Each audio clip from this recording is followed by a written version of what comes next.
नमस्कार विद्यार्थियों। भारतीय राजनीतिक विचारकों का हम अध्ययन कर रहे थे। आज उसी के अंतर्गत हम भीमराव अंबेडकर के बारे में अध्ययन करेंगे। अगर उनका थोड़ा सा जीवन परिचय देखें तो भीमराव अंबेडकर के पिता का नाम भीमजी सकपाल था। इनका जन्म 14 अप्रैल 1891 के अंतर्गत इंदौर की मुंह छावनी के अंतर्गत हुआ था। अंबेडकर के जो पिताजी थे वो कबीर के अनुयायी थे, इसलिए उनका बचपन से ही जाति प्रथा के प्रति एक ऐसा भाव था कि जाति प्रथा को वो मानना नहीं चाहते थे। और उस समय जो जाति व्यवस्था भारत के अंतर्गत विद्यमान थी, जाति के आधार पर जो भेदभाव की भावना थी, जाति के आधार पर जो अमानवीय आचरण किए जाते थे, अछूतों की भावना के आधार पर, अस्पृश्यता की भावना के आधार पर जो व्यवहार किए जाते थे, अंबेडकर के मन में बचपन से ही इस व्यवस्था के प्रति विरोध की भावना जागृत हुई और वो ये चाहते थे कि इस प्रकार की व्यवस्था को समाज से हटाना चाहिए। और इस व्यवस्था का सबसे बड़ा एक कारण धर्म के आधार पर इस व्यवस्था को बनाए रखना था। इसलिए वो ये चाहते थे कि जाति प्रथा, अस्पृश्यता की भावना समाज के अंदर से यदि खत्म करनी है तो इसके लिए स्वयं को जागृत होना पड़ेगा, संगठित होना पड़ेगा, शिक्षित होना पड़ेगा और इसके लिए संघर्ष करना पड़ेगा। अंबेडकर ने इसके लिए बहुत प्रयास किए। उन्होंने समाचार पत्रों के माध्यम से अपने विचारों का प्रदर्शन किया, मूक नायक के माध्यम से, बहिष्कृत समाज के समाचार पत्र के माध्यम से। इसके अलावा उन्होंने दलों का भी संगठन किया। अखिल भारतीय दलित संघ, इंडिपेंडेंट पार्टी, इन संगठनों का भी उन्होंने संगठन बनाए थे, दल बनाए थे।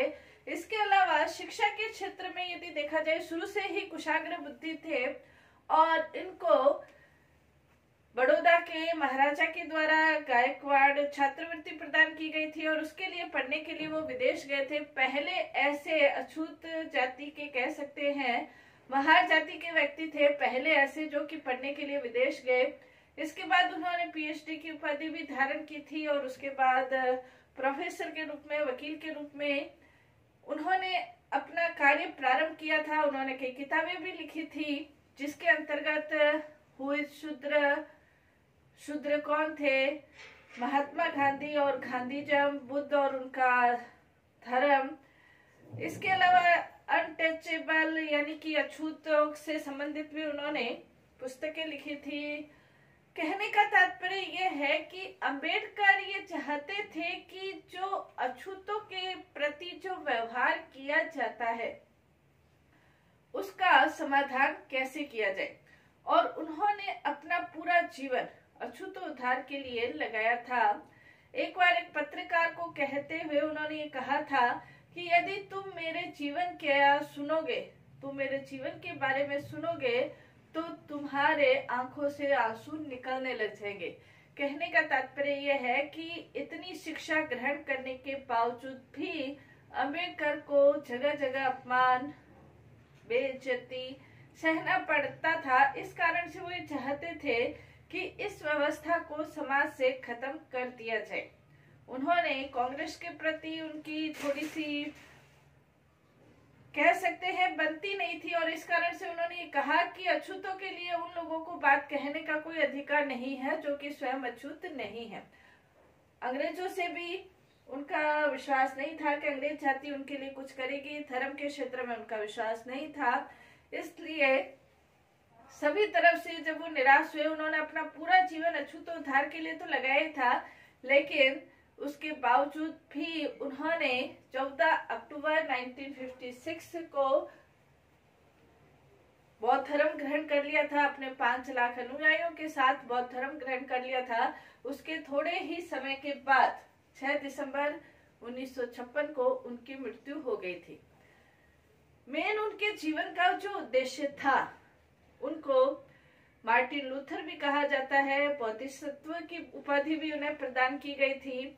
हिंदू प्रारूप, हिंदू कानूनों के प्रारूप में जो सुधार किए गए उनके द्वारा, इसलिए उनको आधुनिक युग का मनु भी कहा जाता है। संविधान निर्माण में भी उनका महत्वपूर्ण योगदान था और संविधान निर्माण समिति के प्रारूप समिति के वो अध्यक्ष भी उनको निर्धारित अध्यक्ष बनाया गया था प्रारूप समिति का। और संविधान निर्माण में उनके व्यक्तित्व की छाप स्पष्ट रूप से दिखाई देती है। मेन उनके जीवन का जो उद्देश्य था, अछूतों का उद्धार करने से संबंधित उनके जीवन का प्रमुख रूप से उद्देश्य था। उनके जीवन के ऊपर कबीर का, बुद्ध का, ज्योतिबा फुले का उनके जीवन के ऊपर बहुत ज्यादा प्रभाव पड़ा था। वो ये चाहते थे कि समाज के अंदर से जाति प्रथा, अस्पृश्यता की जो भावना है वो खत्म हो और समाज में समता में, स्वतंत्रता में समाज की स्थापना होनी चाहिए। और उन्होंने अपना पूरा जीवन अछूतोद्धार के लिए लगाया है। आज हम अंबेडकर के जो अछूतोद्धार के संबंध में उन्होंने क्या क्या प्रयत्न किए, उन्होंने क्या विचार प्रकट किए, उसके बारे में आज हम अध्ययन करेंगे। क्योंकि अंबेडकर ने इतनी पढ़ाई करने के बावजूद भी उन्हें पग पग पर अपमान की भावना इस कारण से सहनी पड़ती थी कि उन्होंने जो उस समय महार जाति, जो उस समय अछूत जाति समझी जाती थी, उसमें उन्होंने जन्म लिया था। इस जाति में जन्म लेने के कारण उनको पग पग पर अपमान सहना पड़ता था। इसलिए वो ये चाहते थे कि समाज के अंदर से अस्पृश्यता की जो भावना है वो पूर्ण रूप से खत्म कर दी जानी चाहिए। और इसके लिए उन्होंने अपने जीवन में अनेक प्रकार के प्रयास किए। तो दलितोद्धार के संबंध में अंबेडकर के द्वारा क्या क्या प्रयास किए गए थे उसके बारे में आज हम अध्ययन करेंगे। पहला, इसके अंतर्गत हिंदू समाज की मूल मान्यताओं में क्रांतिकारी परिवर्तन।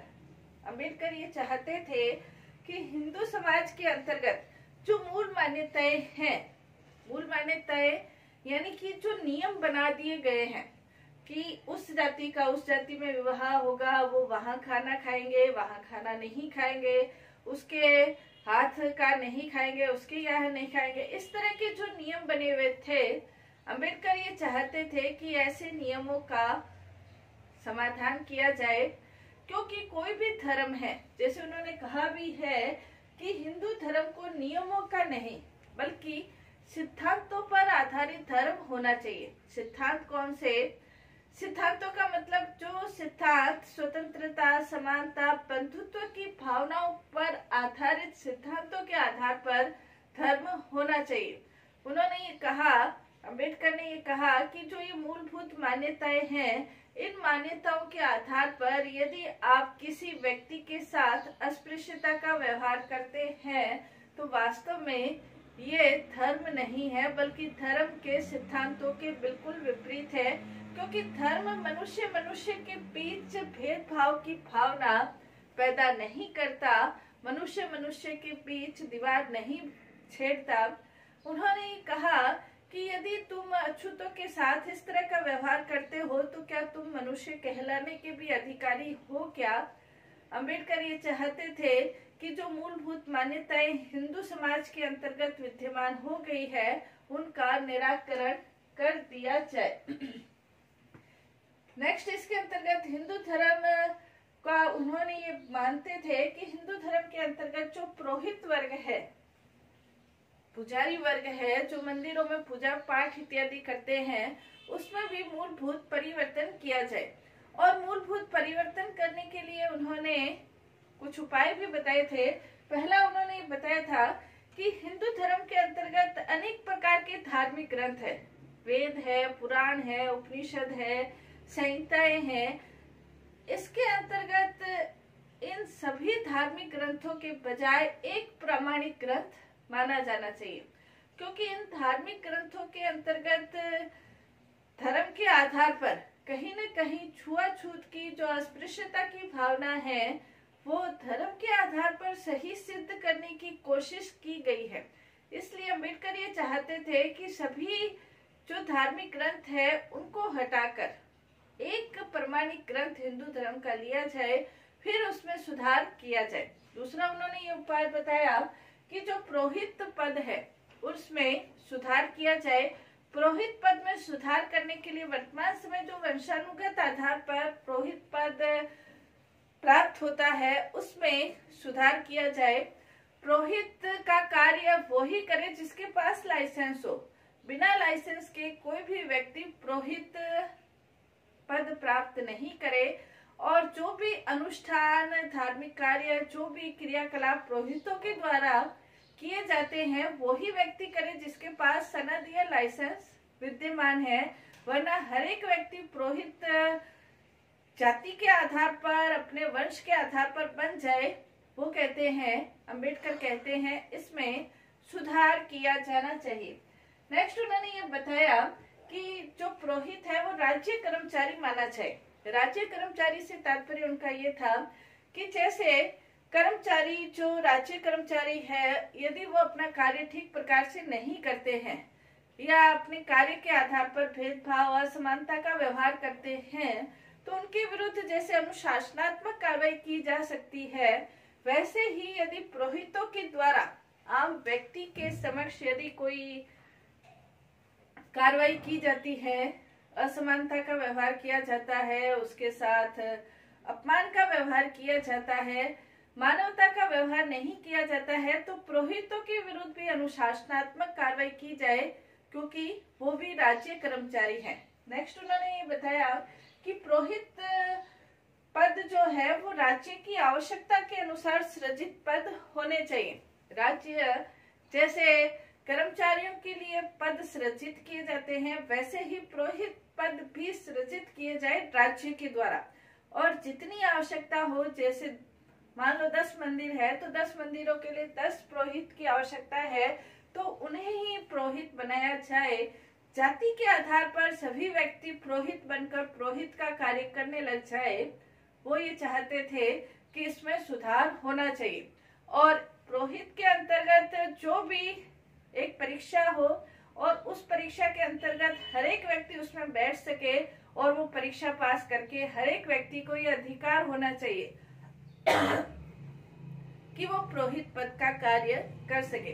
तो इस प्रकार की व्यवस्था में वो ये चाहते थे कि हिंदू समाज की जो मूल मान्यताएं हैं कि वंश के आधार पर ही कोई व्यक्ति धार्मिक कार्य, अनुष्ठान का कार्य संपन्न कर सके, उसमें परिवर्तन किया जाना चाहिए। दूसरा उन्होंने ये बताया कि ब्राह्मणवाद जो है, वर्तमान समय जो ब्राह्मणवाद फैल रहा है वो एक जहर की भांति है, और उस जहर की भांति हिंदुत्व को वो खत्म कर रहा है। उन्होंने कहा, अंबेडकर ने ये कहा कि यदि हमें हिंदुत्व की रक्षा करनी है तो हमें इस ब्राह्मणवाद रूपी जहर को खत्म करना होगा।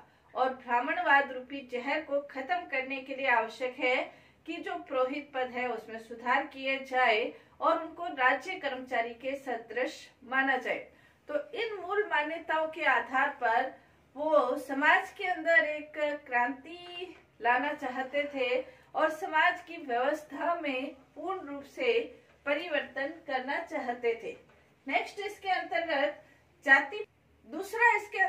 जाति प्रथा के स्वरूप में मूलभूत परिवर्तन करना चाहते थे। हालांकि अंबेडकर से पहले समाज सुधार के क्षेत्र में अनेक लोगों ने कार्य किया था। महात्मा गांधी ने भी किया था, दयानंद सरस्वती ने भी किया था, राजा राम मोहन राय, विवेकानंद जाति प्रथा के क्षेत्र के अंतर्गत सभी परिवर्तन सुधार करना चाहते थे। लेकिन अंबेडकर ये चाहते थे कि जाति प्रथा का समूल रूप से नष्ट हो जाना चाहिए, क्योंकि कोई भी व्यक्ति जाति के आधार पर जो श्रेष्ठता की भावना उनके मन और मस्तिष्क में भर दी गई है, वो श्रेष्ठता की भावना को सुधार के माध्यम से कोई भी व्यक्ति खत्म करना नहीं चाहेगा। वो अपनी श्रेष्ठ स्थिति को बनाए रखना चाहेगा। तो उसके लिए वो ये चाहते थे कि जाति प्रथा को समूल रूप से नष्ट करने के लिए ये आवश्यक है, एक तो अंतर जातीय विवाह और दूसरा सहभोज, साथ में भोजन करने की और अंतर जातीय विवाह यदि करने की पूरी छूट दे दी जाए। उन्होंने ये कहा भी था कि प्रत्येक पुरुष और स्त्री को शास्त्रों की दास्ता से मुक्त कर दो, उसके मस्तिष्क को शास्त्रों की विनाशकारी धारणाओं से मुक्त कर दो। जो भी शास्त्र में जो धारणाएं दी गई है, अंबेडकर ये चाहते थे कि प्रत्येक स्त्री और पुरुष को उसके मुक्त कर दो, तो वो स्वयं ही अंतरजातीय विवाह करने लग जाएंगे, स्वयं ही सहभोज करने लग जाएंगे। और जब इस प्रकार की स्थितियां उत्पन्न होगी, अंतरजातीय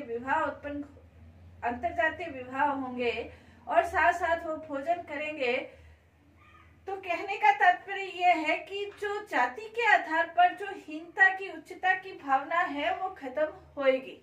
अंबेडकर ने ये कहा कि खून का मिलना ही जाति प्रथा को खत्म कर सकता है। खाली सहभोज के माध्यम से हम ये सोचे कि जाति प्रथा खत्म हो, ऐसा नहीं होगा। इसलिए अंबेडकर ये चाहते थे कि अंतरजातीय जो विवाह है उसको ज्यादा से ज्यादा मान्यता दी जाए और विवाह के ऊपर जो भी बंधन लगाए हुए हैं कि अपनी जाति में विवाह हो, उस बंधनों को खत्म किया जाए तो जाति प्रथा खत्म हो सकती है। और जाति प्रथा खत्म होने पर, जाति का समूल रूप से नष्ट होने पर ही समाज के अंतर्गत जाति की जो बुराइयां हैं वो खत्म हो सकती है। क्योंकि जाति में सुधार होगा तो व्यक्ति का हृदय परिवर्तन नहीं हो सकता, और जब तक हृदय परिवर्तन नहीं हो तब तक अछूतों की स्थिति में किसी भी प्रकार का सुधार संभव नहीं है। इसलिए वो ये चाहते थे कि जाति प्रथा के स्वरूप में, मूलभूत स्वरूप में पूर्ण रूप से परिवर्तन होना चाहिए। अंबेडकर के दलितोद्धार के संबंध में और भी विचार है, उसके बारे में हम नेक्स्ट क्लास में अध्ययन करेंगे।